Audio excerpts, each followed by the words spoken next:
না বউ, তরকারিতে একটু তেল কম দিবা, কারণ মানুষকে এখন তেল লাগাইতে হয়। কিছু মানুষ আছে বেগুন না খেয়ে তাদের চুলকানি বেড়ে যায়, আর সেই চুলকানি বন্ধ করার জন্য তেল মাখতে হয়। জামাই আপনি তেল লাগান, আমি কোনো তেল লাগাইতে পারবো না, আমি কাউকে ভয় পাই না। খাইতে তেল পাই না, তুমি বলতেছো মানুষকে তেল লাগাবো? খাই দেয় কোনো কাম আছে তোমার? বউ বুঝবা এক সময় বুঝবা, তখন হয়তো বা আমার কথা মনে পড়বে তোমার। হ্যালো গাইস, আসসালামু আলাইকুম। সবাই কেমন আছেন? আশা করি সবাই ভালো আছেন। কে কোথা থেকে দেখতেছেন আজকে মিনি ব্লগটা অবশ্যই একটু কমেন্টে জানিয়ে যাবেন। বাপের বাড়িতে যে মেয়েটাকে সবাই কথায় কথায় বলতো বোকা একটা মেয়ে, গাদা একটা মেয়ে, কোনো কিছু বোঝে না, সেই মেয়েটা একসময় শ্বশুর বাড়িতে এসে চালাক হয়ে যায়। হয়তো বা শ্বশুর বাড়ির মানুষের সাথে মিশে মিশে চালাক হয়ে গেল। আমি এমন মানুষদের সাথে মিশেছি যারা নাকি বেগুন দেখলে চুলকানি বেড়ে যায়, তাদের খাওয়াও লাগে না। আর এখনকার মানুষ হচ্ছে তেল ছাড়া মিশতে চায় না, যত তেল লাগাবেন ততই আপনার সাথে মহব্বত দেখাবে। একদিন তেল লাগানো বন্ধ করে দিবেন, দেখবেন তার রূপটা যে বের হয়ে আসবে অমনি। আমার জামাই অনেক বলতো তুমি মানুষের সাথে কম মিশবা, কারণ মানুষ হচ্ছে স্বার্থের পাগল, তাই মানুষের সাথে মিশতে গেলে অবশ্যই ভেবেচিন্তায় মিশতে যাবে। আর তোমার মনের কথা পেটের কথা সব বলতে যাও না, কারণ তোমার কথা দিয়ে সে তোমাকে আঘাত করবে। আসলে আমার জামাইয়ের কথাই ঠিক, এখন হাড়ে হাড়ে বুঝতে পারতেছি যে মানুষকে তেল না লাগালে মানুষ মিশতে চায় না। আমি একটু সরল সোজা, মানুষের সাথে একটু মিশলে অমনি মনের কথা পেটের কথা সব বলে দিই, আর সেগুলোই মানুষ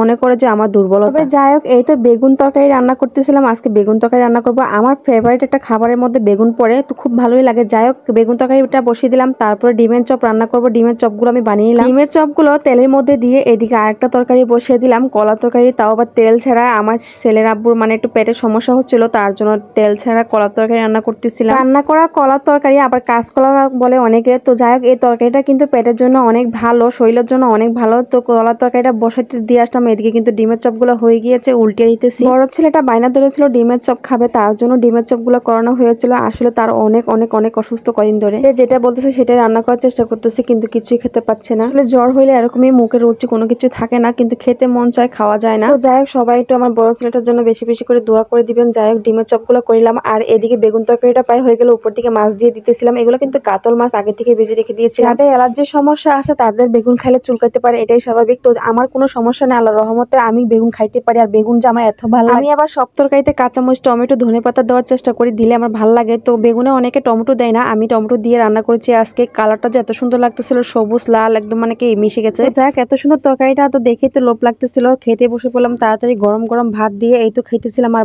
এত স্বাদ হয়েছে যে রান্নাটা। জীবন চলার পথে এতটুকু এ পথে এসে বুঝতে পারলাম যে মানুষ স্বার্থের পাগল, যত স্বার্থ আপনার থেকে নিতে পারবে আপনাকে তত ভালোবাসা দিবে। হয়তো আমি চিনতে ভুল করেছি মানুষকে, তাই বোধহয় আমি পথে পথে ঠকেছি। যাই হোক, ভাত খেয়ে নিলাম, এদিকে আমার ছেলেকে বিরিয়ানি খাওয়াই দিচ্ছিলাম। আসলে সে কোনো কিছুই খায় না, এটা হচ্ছে আমার ছোট ছেলে। হয়তোবা যারা আমার ভিডিও প্রতিদিন দেখেন তারা চিনতে পেরেছে। ক্যামেরা দেখলে লাপালাপি করে ভিডিও করার জন্য, তো যাই হোক তাকে একটু ভিডিও করে নিতেছিলাম, আর সে একটু দুষ্টামি করতেছিল আর কি। তো যাই হোক, আজকের মতন এতটুকু, সবাই ভালো থাকবেন।